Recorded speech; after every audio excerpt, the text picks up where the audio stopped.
the best way that we can give back to the community is to be people-focused and do everything that we do for people, but also push those people to drive results.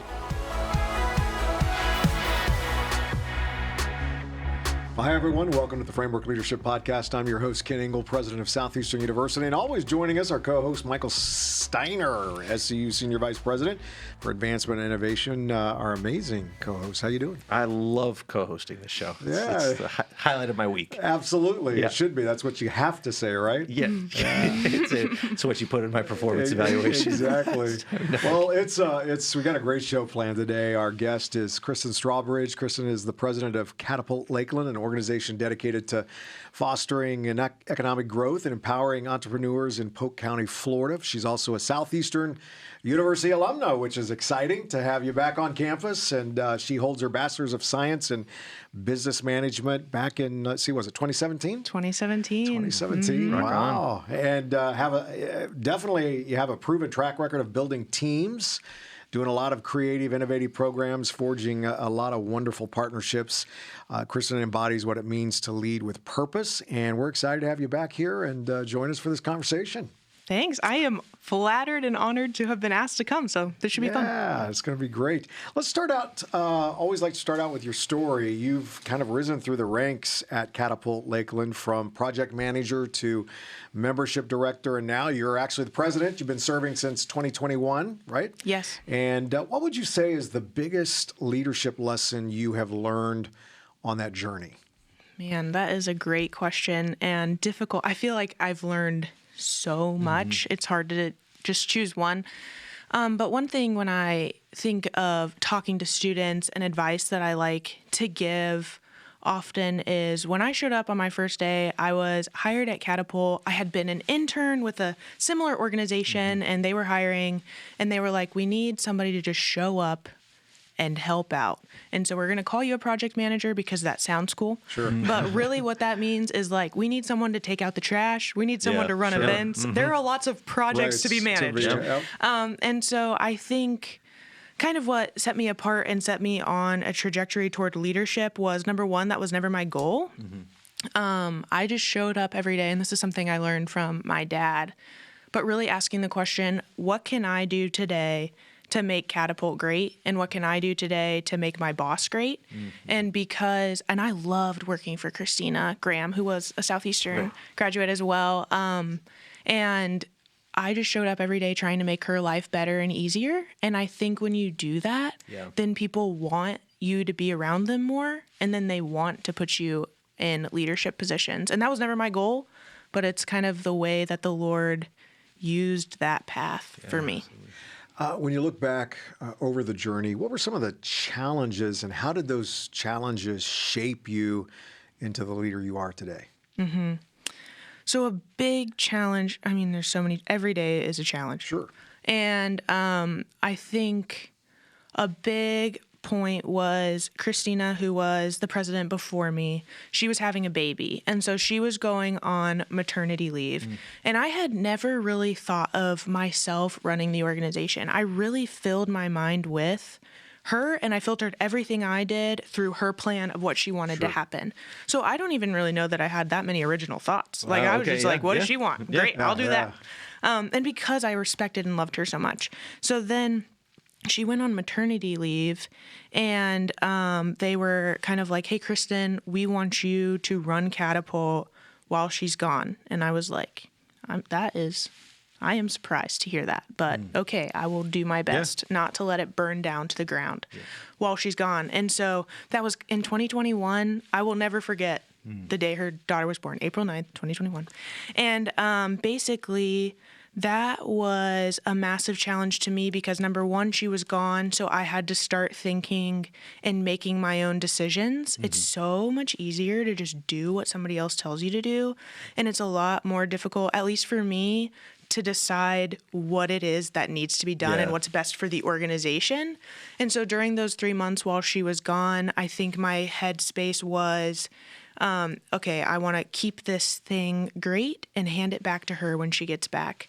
But while she was on maternity leave, her husband got offered a job and they ended up moving to Arizona.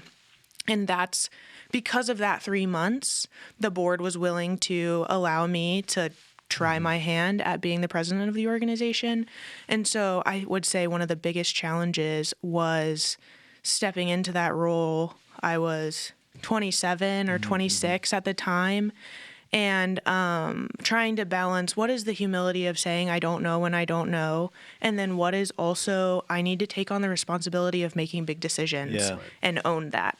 And so that was probably one of the biggest mindset shifts and challenges for me that I've had to go through just in my time at Catapult. I love it. So tell us, and now you're president of Catapult, kind of that's where we're fast forward. Tell us about Catapult. What does it do? What do you guys accomplish? All the incredible things. I've been out there multiple times. I feel like I could spend an hour just talking about it. But you tell our listeners about what do you guys do? What are we trying to build here in Lakeland? Right. So I love Catapult. One of the coolest things about working at Catapult is I sit across the table every day from people that I would never be in the same room with if it weren't for a destination like that. So basically we have a 38,000 square foot facility, and our goal is to foster an environment for founders to build scalable businesses. So we are a business incubator. And what people often think of when they think of a business incubator is, okay, a place where people can go and work on their business. They might have co-working, they might have some of those different things.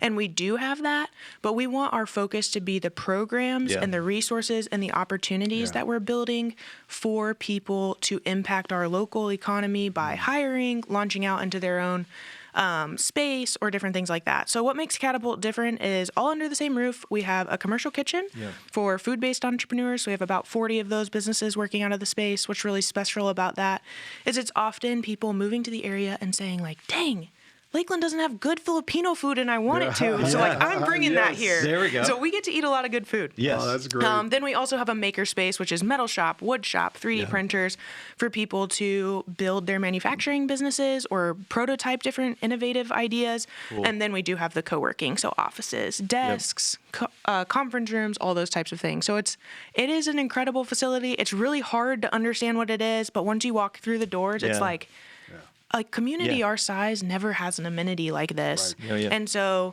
we membership dues cover half of our operating budget, and we fundraise the other half. So we are a nonprofit, and that's really the goal is let's impact the local. Okay, let me say that again. Let's impact the local economy and make Lakeland a better place to live, work, and play. And so it's fun. We had such a fun time. We ran a makers class, a prototyping class last year through the makerspace, 8 weeks, and our students. It was so fun watching them walk in and be like, "What are we doing?" I think a lot of them were like, "I don't even know why they signed up, but they signed up for it." And then by the end, to have them thinking about business, prototyping, all the different experiences, meeting all of the incredible entrepreneurs that are there and all the different spots. It was a great learning experience. A lot of our students still talk about it today. We love what you guys are doing. What's been some of the businesses that have come out of Catapult here in Lakeland? Yeah, so locally, one we talk about often is Born and Bred Bakehouse. They really, every Saturday, they have a line around the block. It is like definitely a destination. If a student hasn't been there, they are definitely missing out. But then we really are starting to get into these larger manufacturing businesses. So we have a mechatronics business right now. Basically what that means is they build machines that build things. And so they just took out of our makerspace a 7-figure job, basically where they built a manufacturing like automated line for Culligan water for their water filters. And so they're putting that into their factory, and it's going to be manufacturing the water filters that go in GE refrigerators. So anybody who has a GE refrigerator, hopefully you have a better water filter soon. Right. Absolutely. So water it's filter, fun. it came off a line that was developed there at Catapult. Yes, That's exactly. awesome. That's so cool. Yeah. As president, I mean, you oversee everything from financial strategy to team culture, all of that. How do you balance the big picture vision with the day-to-day operations of running an organization like that? It's so hard. And that's actually one of the things the board's been talking to me about this year. So I've been in the role now for 3 years. I think it definitely took me a few of those years to just like lay a foundation, figure out what the heck is going on, and kind of get us established to a place where we can really grow. And so one of the things that's been most helpful to me, I heard somebody say earlier this year that one of the best things like a human adult can do for their brain is reflect.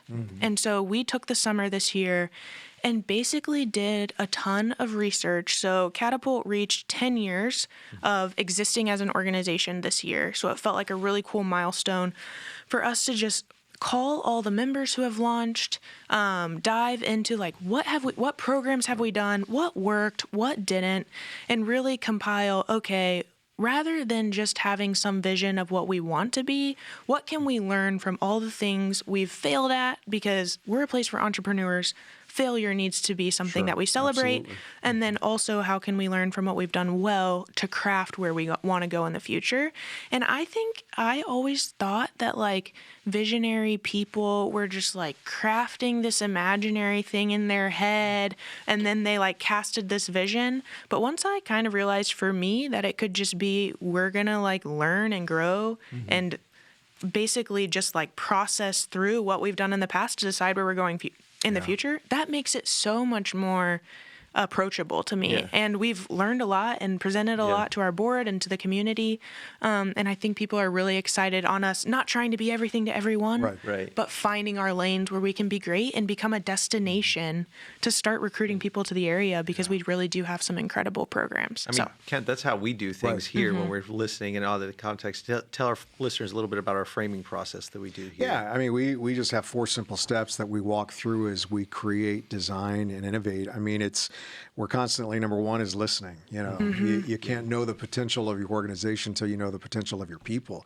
And so the way you take time is to listen, and to listen intentionally and learn, discover, which leads you right into our second step, which is all about auditing the context. What's going on? What are the issues, the challenges, the financial issues, all the things that help you to make the right decisions to create. And then the third thing is, communication.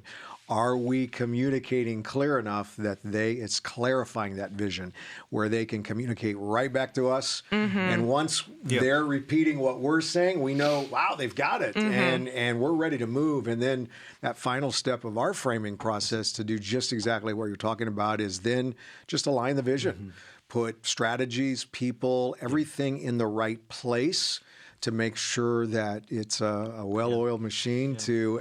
It's almost like, and we use the term flow, which you're just kind of, everybody's doing everything because they just love what they do, because they're aligned with it. Right. And it's just like people have been together for years doing this. And it's exciting. So that's kind of how we do it. Right. And that's awesome. You guys as Catapult have been kind of auditing the context for Lakeland and kind of listening. And as you're looking at it, tell us what you're seeing is kind of coming next. I mean, how are you guys aligning? What are the opportunities for entrepreneurs in this city, in this community? Where are you guys kind of heading now? So for us, we are choosing to focus on the areas, exactly what you're saying with flow. What I like to think about is momentum. Like, where do we already have momentum versus where does it feel like I'm trying to push this boulder up a hill and I'm not getting anywhere? And sometimes I think it's sometimes you got to push the boulder up the hill. And I love some hard work and I love that, but also sometimes that's the Lord saying, like, this is not the path for you right now. So the areas where, when we did our research and we started looking at things, we have momentum in culinary, so pre-restaurant businesses and consumer packaged goods businesses, which is like, ideally one day I'd love to be on the shelves of a Publix. Like, I have that consumer packaged good product. So that's our culinary. And then manufacturing. So small batch manufacturers or people who basically, I think macroeconomically, there's probably going to be a lot of manufacturing moving back to the States. And as a community in Lakeland, I love manufacturers, and our Economic Development Council talks about that a lot, because once somebody moves into a facility, if they put all their equipment anywhere in there, they're not going anywhere. So they're pretty invested in being in the community. So I think locally we have a lot of momentum there, and if we can start people off small and then get it to where they can move out and finance their own equipment because they've already built up some money, then that's something we're really excited about. It's not as exciting a business for people to talk about necessarily. Manufacturing can sound kind of lame, but it's also often very high tech, and really cool. But it's all, I mean, we're entering this time, people, I feel like, obviously, sexy software companies will always be sexy software companies, but what we're seeing is there's a massive need in our society for these more blue collar, low software, but still high tech, Mm-hmm. super innovative kind of going forward. And so it's great to actually be ahead of the curve on that space. Totally. And I like having things. I like buying stuff. Yeah. So I'd love to have access to that Exactly. stuff. Right, Yeah, right. exactly. Who doesn't? Right. Love it. No, that's great. Let's talk about building that culture of innovation. I mean, Catapult Lakeland focuses on addressing the needs, as you've talked about, entrepreneurs and bridging gaps in the market. How do you identify those gaps, and what's your process for turning them into kind of meaningful programs and initiatives? Yeah, it's so hard. I think one thing I've really been thinking about recently is I would love to scale programs so that it's kind of like this machine and it runs X number of times and people just go through it and they either decide this business is going to work or it's not. But we just get people in all different business stages in a vast amount of industries with vastly different backgrounds. And so to say we're going to start you all at this one place and then get you all to start you all at A and get you all to Z, when we have some people coming in that don't even know the alphabet, and then others that are already at G. Sure. I think for us, it really is okay, we want to develop kind of a library of resources that are tailored and helpful. Wow. But also a very one-on-one approach where I know the person that's across from me. I get to know their strengths and weaknesses, and can say, and more of a coaching relationship. Yeah. Because for me personally, I've grown up in Lakeland my whole life. I feel very rooted here. I feel like this community has given so much to me, and the best way that we can give back to the community is to be people focused, and do everything that we do for people, but also push those people to drive results. Yeah. Yeah. And so believing that they can be better, do better, accomplish more, because that ultimately makes our whole community better. And what are some ways you do that? How do you make people feel empowered to innovate and take risks? That's a good question. And I'm not sure that we always do that well. But I think of Brett, our makerspace director, and one thing that he does well is he'll just look at somebody and he'll be like, hey, look, this looks like your process that you're doing is taking way too long. Can we next week do a time study with you and figure out how we can make this more efficient? Yeah. So I think it's more of just those watching somebody do their thing or meeting with them regularly. Everybody who comes in has to meet with somebody on our team and talk through what it is that they want to accomplish in the next 3 months. Yeah. And then we can see if they accomplish those, we can hear what they want to work on and then make connections. Sure.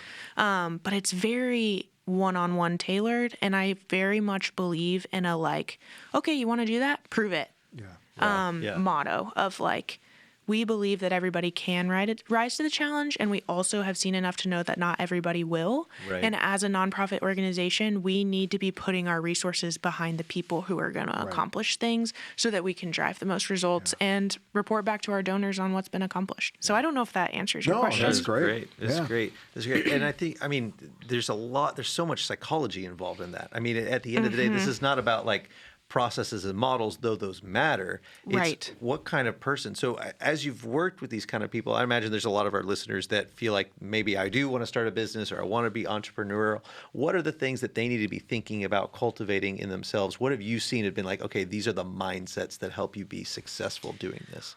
Totally. So one thing that's interesting that also was a big insecurity for me when I stepped into this role is I've never started a business. So I am not an entrepreneur.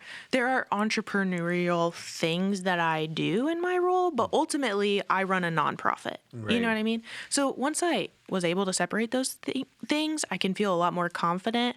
And that's been an interesting, speaking of psychology, thing for myself. But when I look at our members, the ones that are coachable, that really meet with people and really listen to them and want to take the advice of others. And then it's really funny. So Augie Schmidt went here, and he is a member of Catapult, and he's developing a software. And he always says about himself, he's like, I come batteries included. I'm ready to get after it. Yep. I'm ready to put in the work. And so I do think that there's something to that mentality of batteries included. Right. People who are looking for excuses of why it didn't work, but who meet an excuse and then say, oh, so that wasn't the way, I'm going to try this other way. Yeah. And I think being an entrepreneur is really hard and it's really lonely. And so it does take a special person, and there's a reason most businesses fail, but I don't think that's a reason not to try. Yeah. So. No, that's great. You've spent a lot of your career helping others achieve their dreams. And as we wrap up our conversation, what's one piece of advice you find yourself giving over and over to aspiring leaders? That's a good question. I mean, there's a lot of things. I am a broken record. Nothing new under the sun. I'm pretty much just repeating things I've read in books or heard from other people. I think one big thing for entrepreneurs and people who are starting businesses that we talk to is like the importance of getting yourself out of the day-to-day of the business. So working in the business versus working on the business. And so oftentimes people have a really, really hard time saying no. And I feel that. I mean, I work for a nonprofit. We're supposed to help people. Right. But a big thing that we talk about at Catapult is like every time you are saying yes to something, you're saying no to something else. And so just the importance of prioritizing and knowing where you want to go and staying focused on the main thing. Again, Brett, our Makerspace director, and I have been talking recently about side quests. Like we're going on way too many side quests, and we got to stay focused on the mission. On the mission. Yeah. So Oh, that's good. For someone who's listening and they have this big idea and they're ready and they love what Catapult's doing, how do they get in touch? How do they start a process like that with you all? Absolutely. So catapultlakeland.com would be the best place. We have forms on there that once you fill those out, gets you in our pipeline, and we'll reach out and start a conversation. It's not a commitment thing. The thing I always say is like, I'm not here to sell memberships. I'm here to create an environment for people who want to get after it. So if you're a fit for that environment, we'd love to have you, and you want to build something scalable, fill out the form and we can chat. Yeah, man, it's what you're doing and what Catapult's done for now, the last 10 years has been amazing for Central Florida and continues to grow and develop, and we're grateful you're there. And so thank you for taking time and having this conversation on Framework Leadership. It's been great to have you here. For sure. Honored. Thanks, y'all. If you want to stay up to date with Christin, you can follow her on Instagram and LinkedIn at Christin Strawbridge. You can also check out Catapult at catapultlakeland.com and follow them at catapultlkld on Instagram. Check them out. Thank you so much for listening to Framework Leadership. Take care, everybody. Thank you so much for joining us today on Framework Leadership. If you're watching on YouTube, now would be a great time to hit that like button, hit that subscribe button so you can get incredible leadership content right to your YouTube feed. You can also check us out on Spotify and Apple Podcasts every single week, Framework Leadership. And if you love great email newsletters, and I know I do, make sure you check out keningle.com and subscribe to the Framework Leadership newsletter. It's an incredible piece of content we put out every single week of amazing leadership resources right to your inbox. Make sure you check it out. You can also follow us on Instagram at Kent_Ingle, at Dr. Michael Steiner, on X at Kent Ingle, and on Facebook at Kent.Ingle. Stay up to date on all the incredible things happening on the podcast and at Southeastern University. We love you guys, and we love our followers and our subscribers. Thank you so much for listening to the Framework Leadership Podcast.